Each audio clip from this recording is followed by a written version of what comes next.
Welcome to Positive Talk with Kevin McDonald. Hey, that's me. Hi, and welcome to Positive Talk. Our show features the best positive stories and people from around the globe as we endeavor to answer the universal question of why am I here and what is my purpose? Understanding that can change everything, and knowing your greatness is fundamental to living your best life. So join us right now as together we work to create the adventure of our lifetime. You know, I get to talk to a lot of people that are in the middle of the adventure of their lifetime. And I don't know that I've talked to very many that have done so many things in so many places. It sounds like an old country music song, doesn't it? So many places and so many things I used to do. And Gretchen McCullough is with us. She is an author. She also has taught in Egypt and Turkey and Japan. She originally was born and raised in Harlingen, Texas. Is that right? Harlingen, yeah. Yeah, and now I'm unfamiliar with Harlingen. What is it close to? It's close to Brownsville. It's close to the very tip of Texas. In the Panhandle? No, the other. It's close to the Gulf of Mexico. Oh, very nice. As far south as you can go before you're in Mexico. It's about an hour from the border. Oh, very nice. Do you have a fence there? No, I shouldn't. Yeah, there are fences. Yeah, there are some fences. Yes. Oh, great. Well, you are an author, and obviously you're a teacher. You're currently in Ireland, and I don't know how you got there, but we'll talk about that, as well as now, are you still teaching in Cairo? Yes, I've been teaching at the American University for 24 years. What's it like living in Egypt? I don't know. Is it weird walking out your door and seeing the pyramids, or going down the street and seeing the pyramids and some of the structures that are, I don't know, 2,000 years old? Actually, the pyramids is not that close to where I live. I live probably closer to Tahrir Square, which is a good reference point. It's not that far from where the protests were in 2011. If you go across the bridge, you cross the Nile, and then I'm closer to the Tahrir Square. I'm not that close to the pyramids. It's probably an hour away.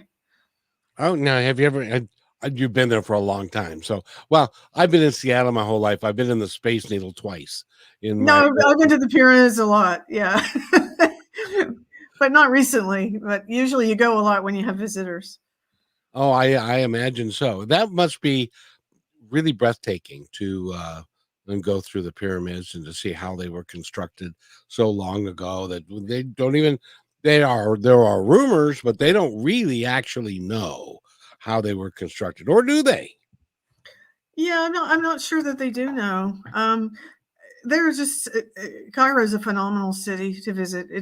There were lots of other things to see besides pyramids. There's also a lot of amazing mosques and old churches, and yeah, there's a lot of things. There's wonderful museums too. So there's a lot of things to see in the city.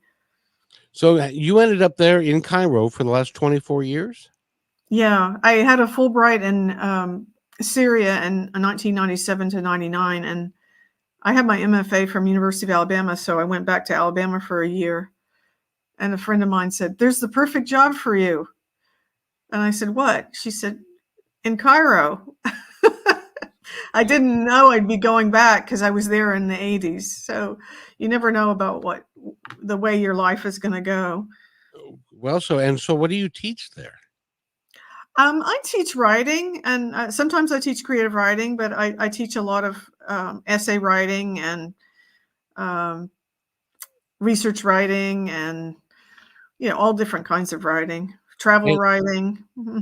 Yeah, and you're an author, obviously, Mm-hmm. and you've got several books out, and we're going to talk about them. But mostly, I would like to talk about you and your writing style and how you got into it. Have you always been a writer since you were a little kid?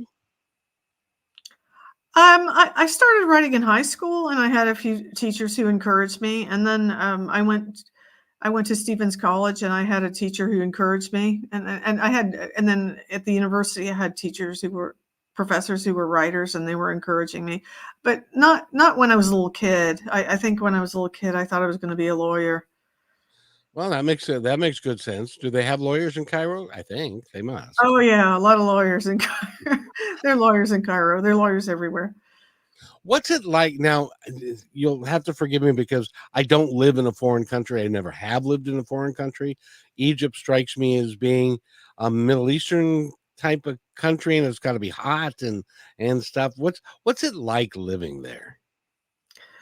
Life, it really is fun living in Cairo because you never know what's going to happen, and you meet people, and people tell you stories, and people really do interact. Egyptians are very social, so they interact with strangers. So, and I know a lot of people in the neighborhood, and yeah, you just never know what's going to happen, which I think is kind of a great thing for a writer. And also the fact that people will tell you their stories, and I think and I speak Arabic, so that means I get more stories. So yeah, I mean, I think it's a great place for a writer to live. And I think I've really been blessed by, I don't know, having my career there. I didn't expect to say 24 years. Well, that's a good long time. It's a good long time. So did you learn Arabic on the street, or did you learn it in school? No, the university was very generous. They let us take classes, and I was taking classes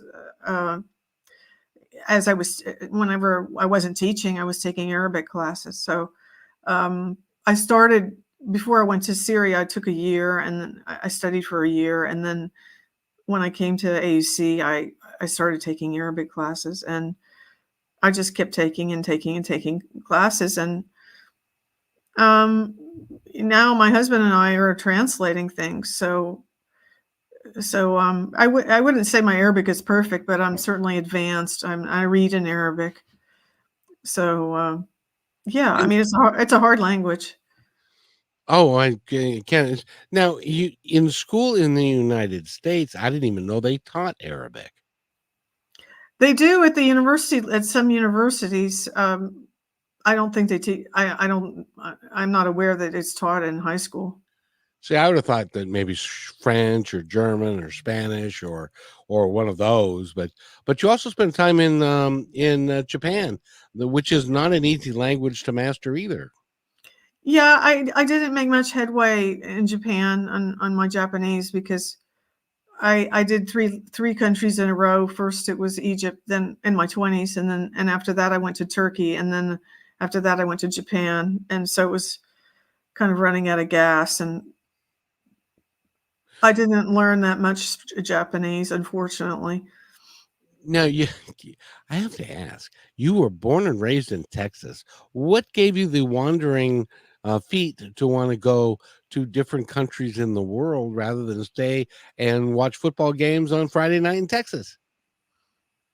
Oh, yeah, my parents were travelers, and we traveled a lot, but then I went to school on the East Coast, and everybody I met was traveling and going places and doing interesting things, and I thought, well, why not me? Of course, Yeah. of course, No, why they're not you? coming back from like a semester in China or this place or that place, and I thought, wow, I'd like to do that. Well, not very many people. Well, I don't know very many people that really like to travel the world, especially with. I mean, if you've been in Egypt for 24 years, you were there during the unrest, and there were problems and that kind of things. Yeah, And, I was in Cairo during the uprising, and part one of my book, Confessions, is about the uprising. oh, very good. And that is the name of that book is called Confessions of a Night Errand. Yes. Drifters, Thieves, and Alibaba's Treasure. And that's a novel, obviously. And that came out just a couple years ago. And did you have to do a tour for that one and do all the podcasts and all the other things that one does? Well, it's harder to promote books when you're living out of the country, and I and guess. unfortunately, yeah, my publisher is a small publisher, and we have, yeah, it didn't get promoted anyway. I'm having to do a lot of the legwork on promoting the books myself. So no. So the answer is no. But yeah, and also unfortunately the publisher was a small publisher, and his name was Scott Davis, who has a list of Middle Eastern books, and unfortunately he died, and I didn't know if he would publish. He was very enthusiastic about my work, and he wanted to republish a book that had been published in Cairo, and then we'd done all the work on it, and his wife Mary Davis decided to publish it, and that came out in February. It's called Shahrazad's Gift. And that one is about Egypt today, a novel about looking at Egypt's history and mystery. I got to tell you, there's a lot of mystery that goes around Egypt for what, 5,000 years? Yeah, it's an old place. It's got a lot of history, definitely. Yeah. The book is really Shahrazad's Gift is really like linked short stories, and they were kind of inspired by a lot of the colorful characters that I met in Cairo. Some of them were in my building, and I have one woman, one character who's making belly dancing costumes for famous belly dancers, and I have one told from the point of view of an Egyptian housewife who's obsessed with her foreign neighbor, and she's spending all her time watching him. I mean, I have a Japanese woman who's fluent in Arabic but can adjust to daily life in Cairo. So it's kind of about a lot of foreigners and how they can't adjust or their interactions with daily life in Cairo, or things that are a problem, or and some of them are very humorous. What is daily life in Cairo like? As I said, you never know what's going to happen. I'm trying to think of a good example. It's like a box of chocolates. You never know what you're going to get. Yeah.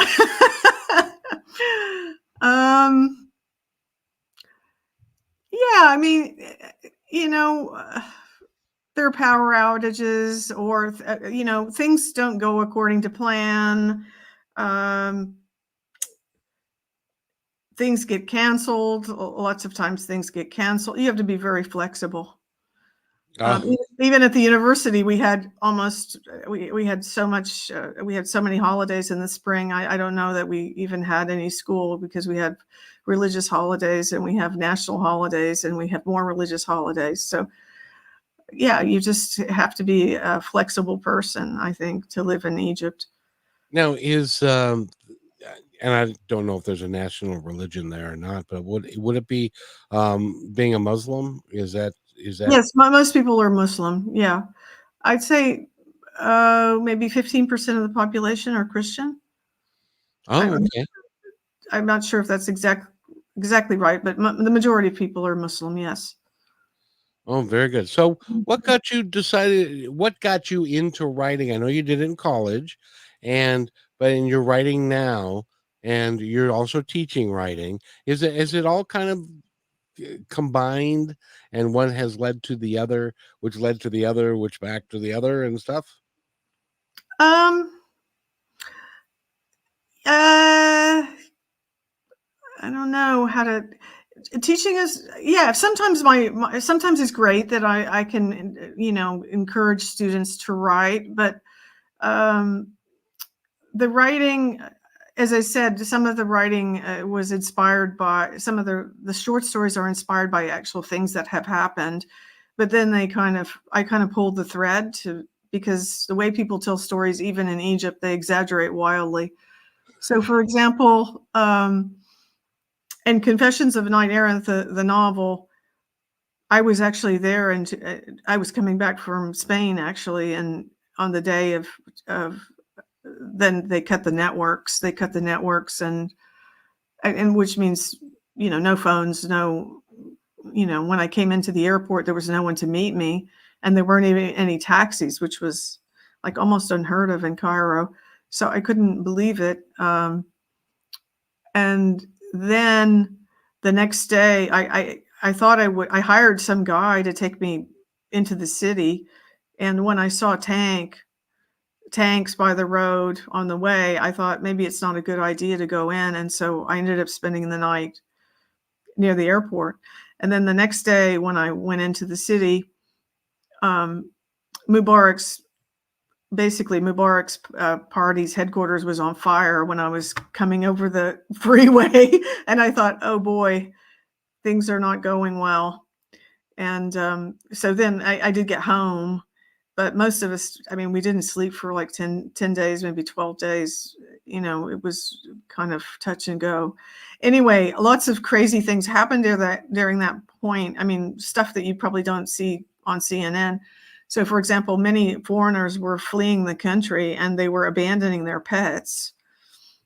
And in my book, the two characters who were sneaking back into Cairo end up taking care of people's pets, and it's kind of goofy. So these are the kind of things that could happen. I kind of pulled the thread, but, they end up taking care of abandoned dogs, cats, even a ferret. In real life, nobody abandoned a ferret as far as I know, but these are the kind of things that were going on. So remind us of the history of it. Mubarak was the president / kind of dictator, wasn't he? Mubarak was the president of Egypt after Sadat was assassinated. Right. And I think it was 81. I'm not sure exactly. I think it was 1981. Anyway, he was Anwar Sadat's vice president, and then he was in charge for all that time. And people went down to the square and they wanted a change, and it just kind of grew and grew and grew until he resigned. And then he was, I think he was kind of sent outside of Cairo, and then he was imprisoned, I think, wasn't he? No, not really. He was, you're maybe thinking of Morsi. After that, the military was in charge, and then there was an election, and we had Mohamed Morsi for a year. He was the president of Egypt for a year. And then after that, President Sisi took over in 2013. And he's been there ever since? Yeah, he's the president now.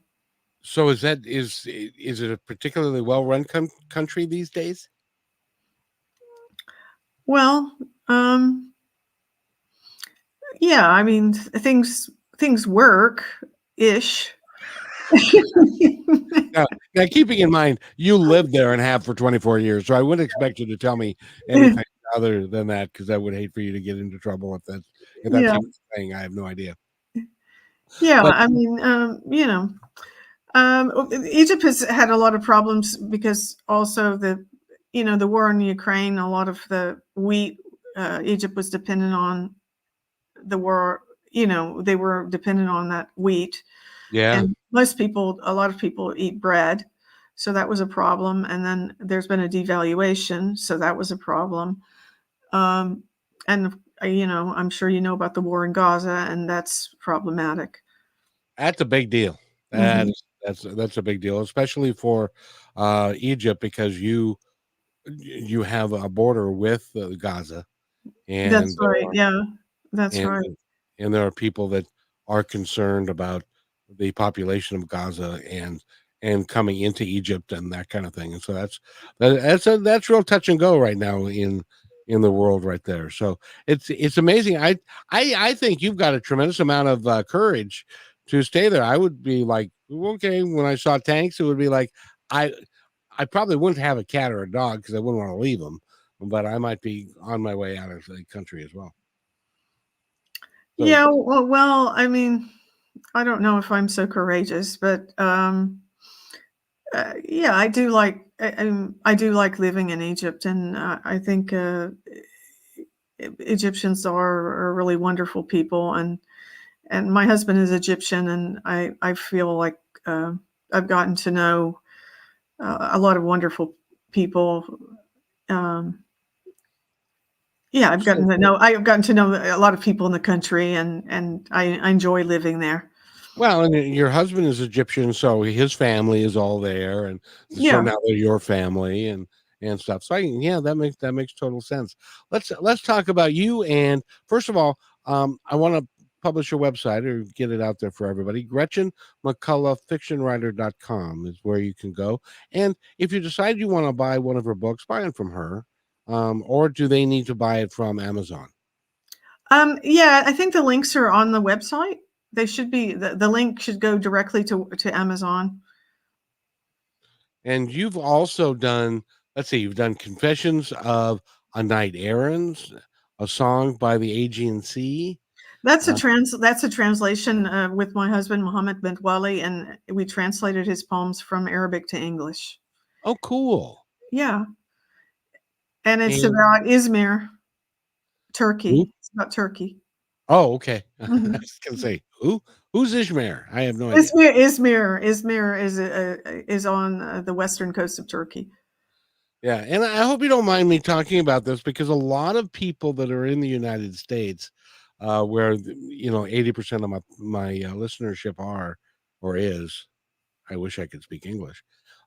We don't know a lot about Egypt. We know or Turkey and what goes on there on a day-to-day basis and what life is like. So it's interesting for me to talk about that a little bit. So thank you for putting up with me.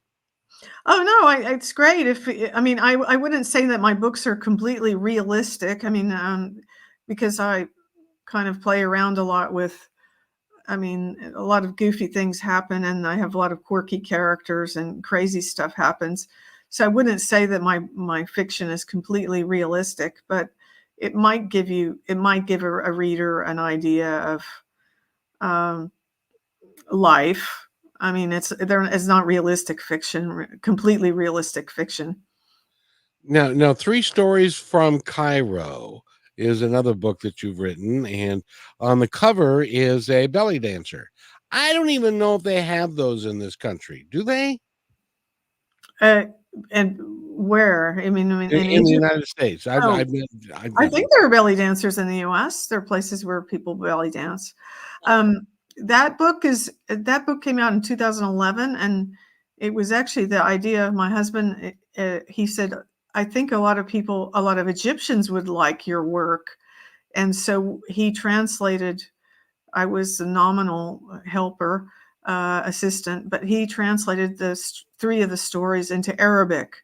So you flip the book, and it's English Arabic. So you flip it, it's English 3 stories, and then you flip it, and it's the same 3 stories on the other side, and it's Arabic. Oh, that's a cool idea. Yeah, it was. A lot of people. I felt glad because a lot of people in Cairo were interested in the book. I'll bet. So, by the way, again, we're talking with Gretchen McCullough. She's the author of several books. She lives in Cairo, Egypt. We need to take a quick break, and we'll be right back. We're going to talk more with her about her writing, her style, and how she likes to do it, and all that kind of good stuff.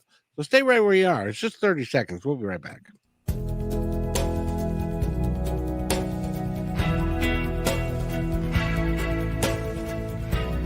They have your eyes. They have your ears. They have your smile. Now all they need is a little more of your time. Make a difference in your child's life, because anyone can be a father.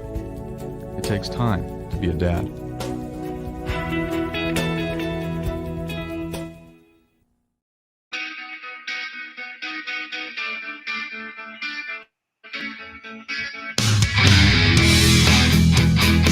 And welcome back to Positive Talk with Kevin McDonald. We're talking with Gretchen McCullough, and she is in Ireland today.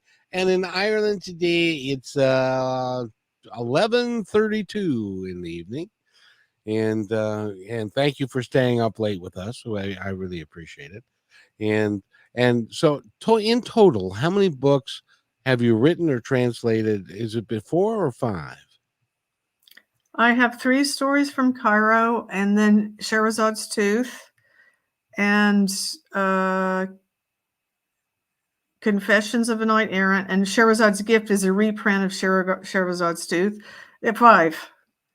Oh, what The translation, yeah. Now, Sheraton, I can't even pronounce it. What's the name of that book again? Shahrazad's Gift. And it was the tooth. What was different? What did the tooth become a gift? My publisher, Scott Davis, thought that was a better title, so we went with Shahrazad's Gift for the reprint. It's basically the same book, but it's published in the United States, except I added 2 new stories. Oh, very good. When you start writing a book, do you know exactly what you're going to do before you get into it, or is it something that you develop along the way? What is your process? No, not necessarily. Like, so for example, Shahrazad's Gift, after about 5 or 6 years of living in Cairo, I started writing these short stories, and they sort of kind of started mushrooming, and then I started publishing them individually. And then we decided to publish a book of the three that we had, because we had 3 translations, and that became a book. And then I thought, well, I have all these other stories. I'm going to see if I can write add to it. And that became Shahrazad's Tooth. And then, so yeah, I mean, I usually start with smaller projects and then build. And Confessions is actually the last story of Shahrazad's Gift was a novella about what I described to you about these 2 crazy guys who were sneaking back into Cairo on the day of the uprising. And then I thought, and they meet a German tourist who has a fancy camp in Texas. I thought, what if they went and worked at her camp? And so that became the novel. So yeah, so things kind of build, and then suddenly you have a book. But I mean, and that's not suddenly, it takes a lot of time, but you start with a small idea, and then with the short stories, I started placing them individually, and then I had enough to make a book. I was talking to a writer yesterday, and he was telling me that one of the people that he's familiar with and he's worked with, because he's also a publisher, he did an outline that was 150 pages. Could you see yourself doing an outline? That's not even the book. That's just the outline of 150 pages. No, I don't usually. That's not my process. I don't usually write big outlines. For a novel, I don't. I do kind of sketch out. It's not 150 pages, certainly, but I might sketch out what I think sample chapters might be. That's for myself. But then I'm not rigid about it, because sometimes along the way I change my mind. I think it's good to be flexible and not to be, to go with, your kind of intuitive feeling about things. So I might have ideas about how I think a novel is going to go, but I don't have a rigid plan. So no, I wouldn't. But I mean, writers work in different ways. I mean, maybe for him that works, but I don't work like that. Yeah. Sometimes does the way a book turns out surprise you? Oh, absolutely. Yeah. I mean, you shouldn't. I always tell my students, you shouldn't know how your short story is going to end. I mean, if you're writing formula fiction, maybe you know how it's going to end, but otherwise, that takes the fun out of it. I mean, I just finished a book about Texas, which takes place in the 1930s, and it's focused on a civilian conservation camp under the Roosevelt's New Deal, where they were building parks. And I'm so surprised because it's about a swimming pool in Texas. It's huge. It's called Ball Marais. And it's all fed by natural springs. It's a completely natural spring swimming pool. Anyway, what I was going to say is I was telling some people today at dinner at Tyrone Guthrie, I never expected that I'd write a novel about a man camp. It's all men. It's about what men are like and there's only one woman on the whole novel. So I never expected that I'd write a book like that. So yeah, that's part of the fun. You don't know, you get an idea and then you don't know what direction it's going to take. So that's part of the fun of writing. Did you figure out what men do with each other behind closed doors, or? Well, there's a lot of fighting, gambling, booze, lots of naughty behavior. Oh, men don't do that. we spend Sundays going to church and all that. We're very polite to each other, and we are uplifting. And okay, we're not. Well, one of the main characters has a date, and he's dragged off to church, and it wasn't exactly what he had in mind. Well, there are times you get what you get, and if church is what you've got to go through to get what you're after, yeah, if that's what you have to go through to get a girlfriend, so some of them will go to church. Well, especially in Texas, parts of Texas are very, very religious and Southern Baptist and that kind of thing.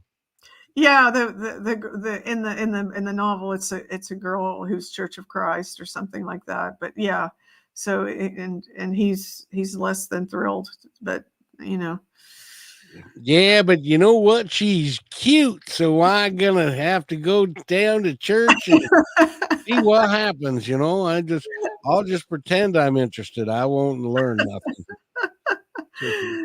Yeah, well, anyway, it's not what it's not what he thinks it's going to be, which actually that's like life. A lot of things are not what you think they're going to be.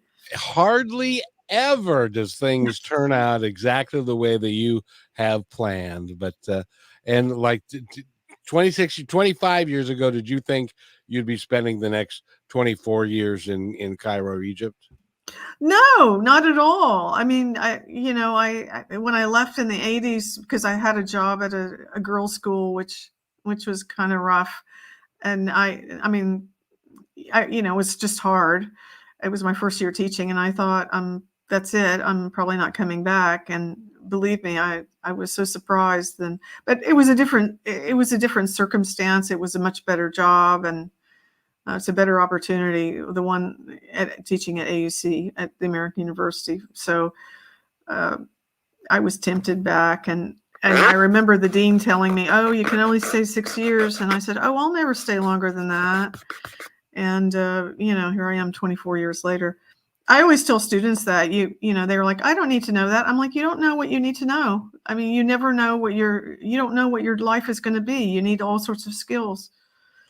And I'm a firm believer that a lot of things that are presented to you in life are things that you really need to know.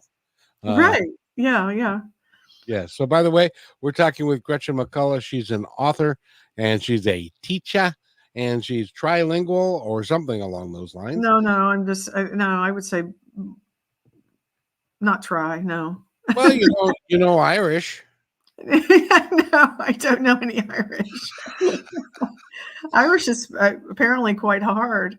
There actually is a language that is Irish, and I hear it that it is very difficult. We need to take a real quick break for our station break. Again, we're talking with Gretchen McCullough, fictionwriter.com. So go to her website, and I just saw the purchase button, so you can purchase any of her books by going to her website. And please, if you want to, I would do that because writers don't get paid a very high percentage of the book sales, and they make a little bit more if you buy it through the website. So I would appreciate you doing that. And we need to take a quick break, and we'll be right back. You're listening to Brushwood Media Network, the best in syndicated talk, news, and entertainment shows. As you go about your daily life, look closer. As you gather with family and friends who love and support you, look closer. There are youth right in your community who don't have the home, warmth, and healing you have. So look closer. Every year across America, a staggering 4.2 million youth are homeless or trafficked. And for 50 years, Covenant House has worked relentlessly to keep them safe and protected. Tonight, 2,000 young people will sleep safely in a Covenant House bed. And tomorrow, they will wake up surrounded by love. They get clean clothes, hot meals, medical care, and a safe place to sleep. 24 hours a day, 7 days a week. In sites across America to help them fulfill the great promise of their lives. So look closer at Covenant House. To help or get help, go to covenanthouse.org.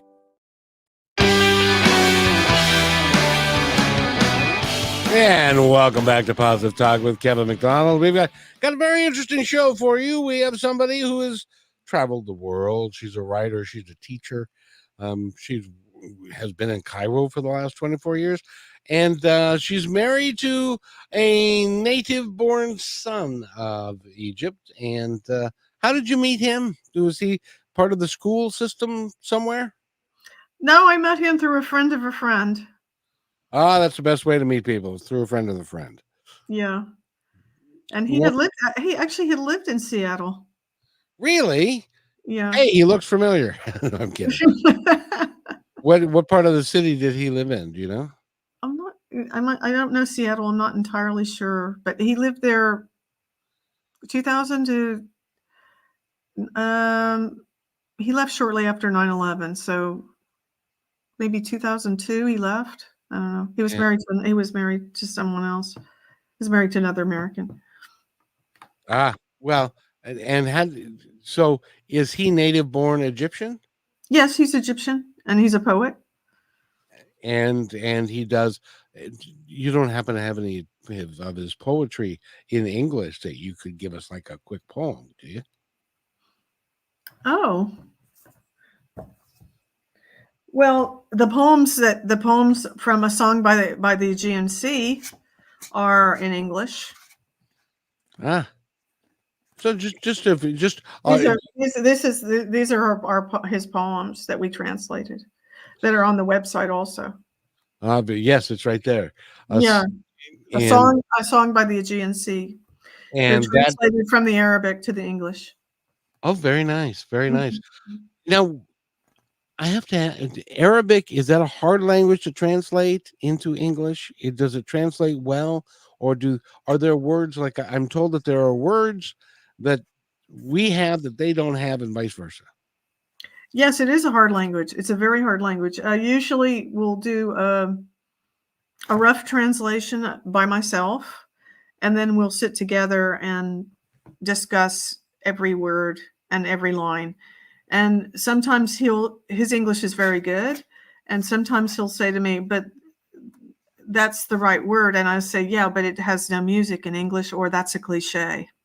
So the word might be flat. So then we'll go through other words that could be possibilities. And because that's the trick, you also want to translate something so that it has some sort of music in English as well. Yeah, because if it's Arabic, that flows in the Arabic, but it may not translate well and flow the same way in English because the words are different, right? Right. Yeah, absolutely. You're trying to create. It's basically a reinterpretation of somebody else's poem, but you're trying to make it sound like a poem. And so sometimes I may say, well, yeah, that does mean this. That is a word, but I wouldn't use that word because it sounds flat if you're trying to write a poem. And these poems were interesting enough. He wrote them in Izmir. He would sit on the balcony and watch people on the coast, and so they're all related.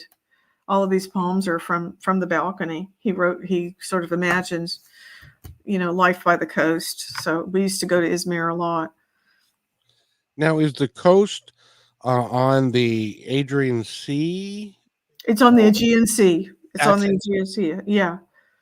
You mean in Turkey, but in Egypt, it's the Mediterranean. And the Suez Canal is right there as well, and all of that. Yeah, the Suez Canal is not in the Mediterranean, but it's like connected to the Red Sea.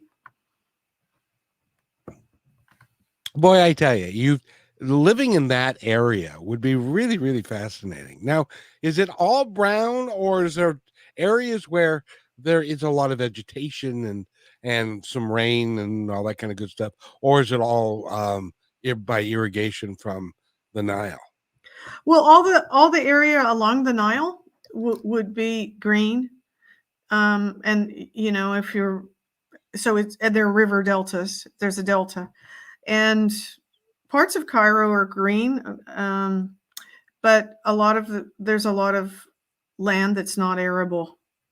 So that's why everybody's might be crammed in certain places. Now, they don't have snakes and alligators there, do they? I think so. Yeah, sure, they have snakes. I haven't seen any snakes in Cairo, but I mean, there are snakes certainly in the desert. And Of course, that's what Indiana Jones said. Snakes. Why do there have to be snakes? Have you? I gotta ask you. Have you met any colorful people, archaeologists that are kind of like Indiana Jones with a bullwhip and the hat and all that stuff?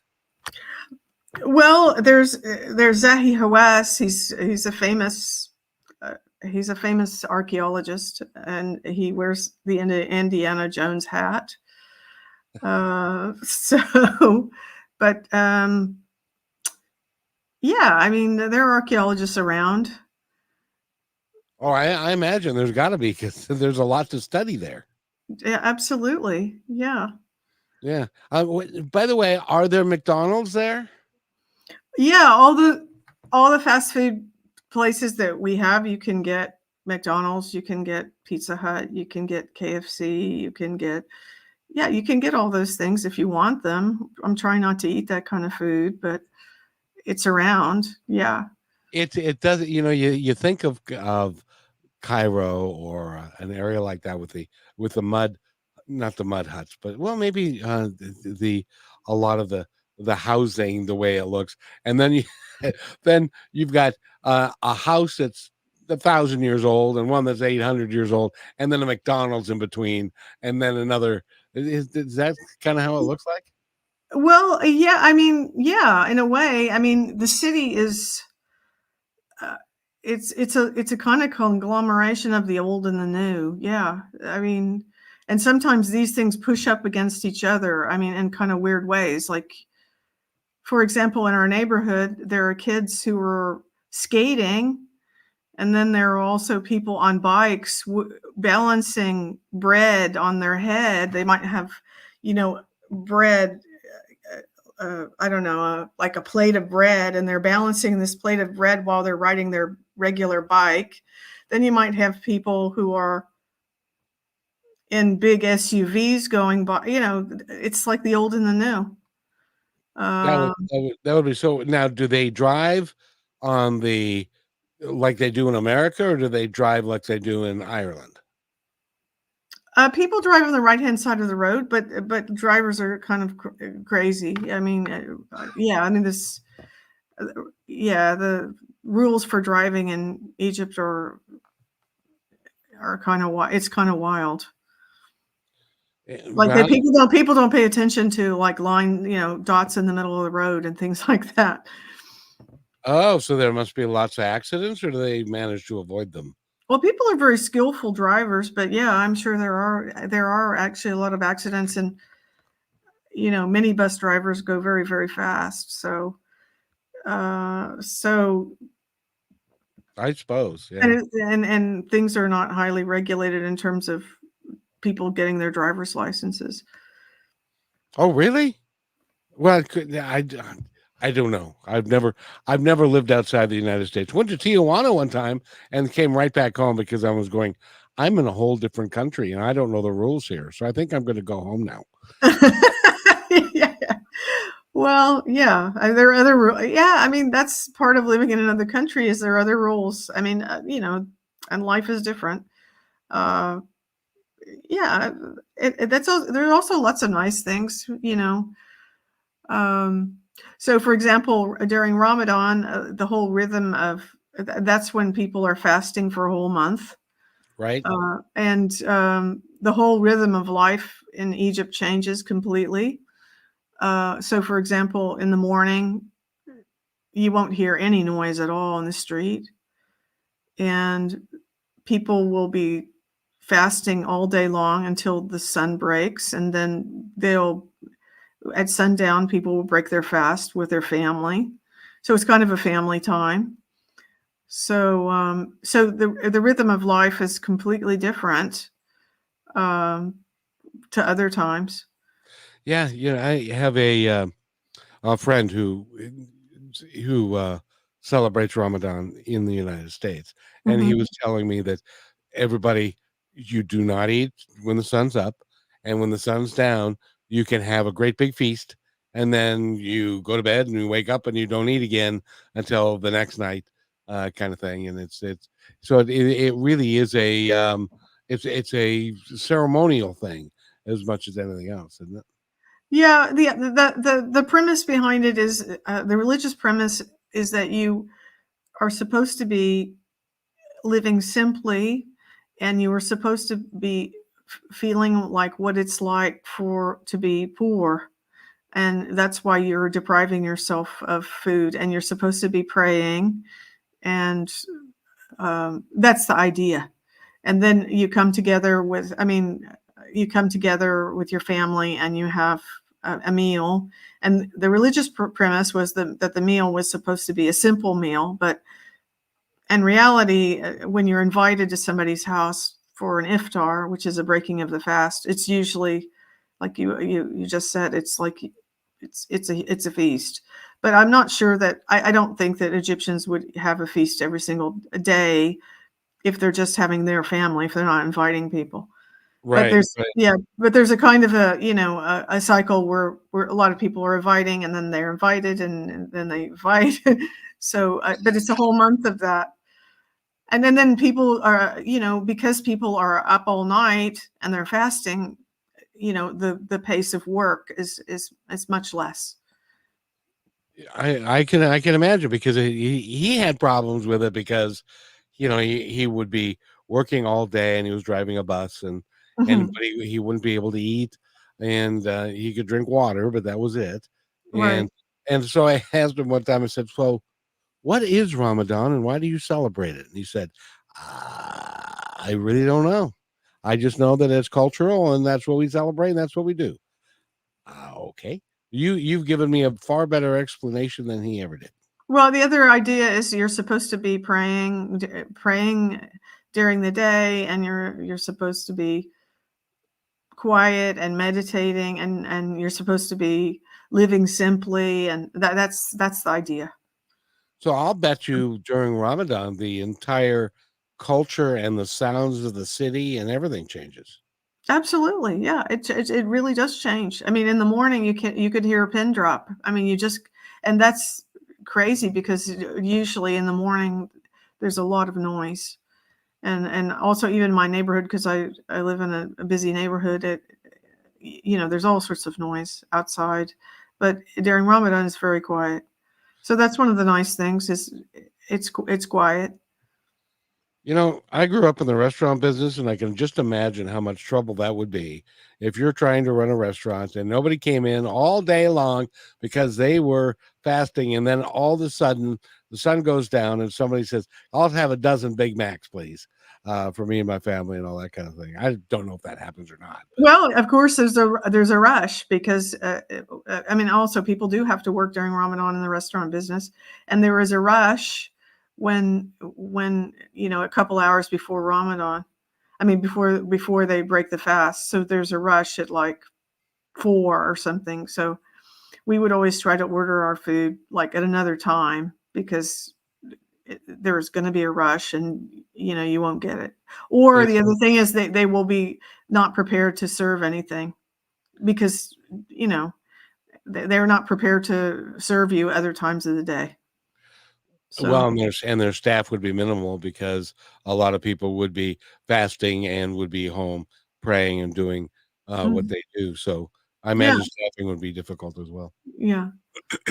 Anyway, we're talking with Gretchen McCullough, and I want to thank you for being here. I really am enjoying learning about the culture of Egypt and the day-to-day life and stuff. It really is fascinating for me. And go to her website, which is GretchenMcCulloughFictionWriter.com. You can pick up, she's got several books right here: Confessions of a Knight Errant, Song by the Adrian? No, not Adrian. Aegean. Adrian. That sounds like Rocky. The Aegean Sea, 3 Stories from Cairo, and a name that I can't pronounce gift. Shahrazad's Gift. Thank you very much. Thank you. Yeah. I appreciate that. And we will return for our final segment in just 1 second. So please stay with us. It's just 30 seconds. So hang on. Last week, Brandon met a girl on a dating app. One day after work, he finally found the courage to ask her out. No answer. He started to panic. Was he being too pushy? Maybe it was too... Hey, sorry I didn't respond. I was driving. I would love to go on a date. How does tonight sound? Brandon tried to play it cool, but inside he knew. A girl so smart, so responsible. She must be a keeper.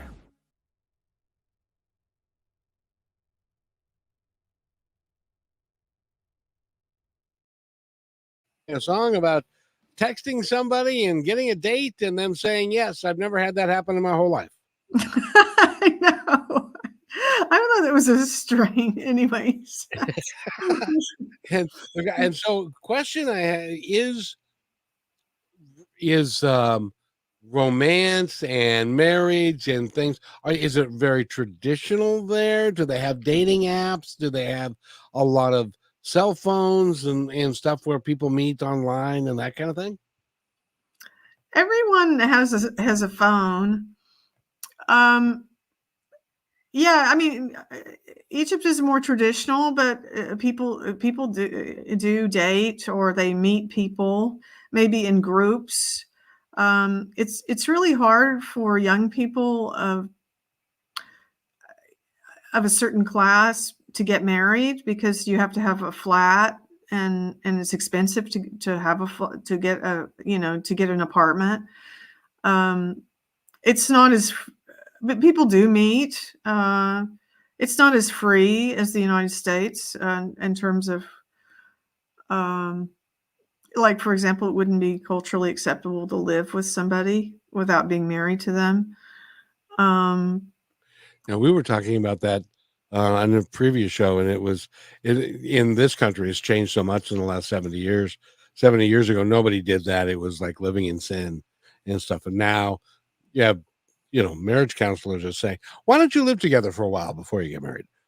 And stuff. In any event, now they don't have, like they do in Saudi Arabia and Iran, they don't have arranged marriages there, do they? Or do they still? They call them salon marriages. So,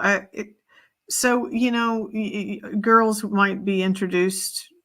Yeah, I mean, they do, but people, there are lots of factors. People could have some choice in who they choose, but often parents do get involved. When I say salon marriage, somebody would come around and, be introduced, like suitors or whatever.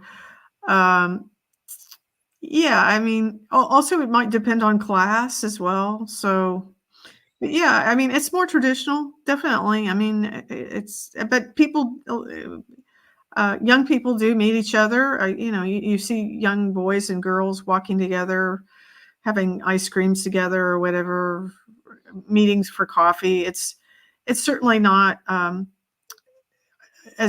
it's not as conservative society as Saudi Arabia. No. Well, I mean, yeah. Well, that's good. That's good for people, and I'm hopeful that women have got more rights. They're able to drive, and they're able to Yeah, go around and do. women drive in Egypt. Yeah. Oh, so really good. You've got the books that you have out. Do you have another book in the wings? Do you have another book that's on the way soon? I have a book about Texas. I don't have a publisher yet, but I'm not sure that my yeah. I mean, I haven't. I'm about to finish up a book, and I just told you about the one about the swimming pool in West Texas about the man Right. camp. The man And camp, yeah.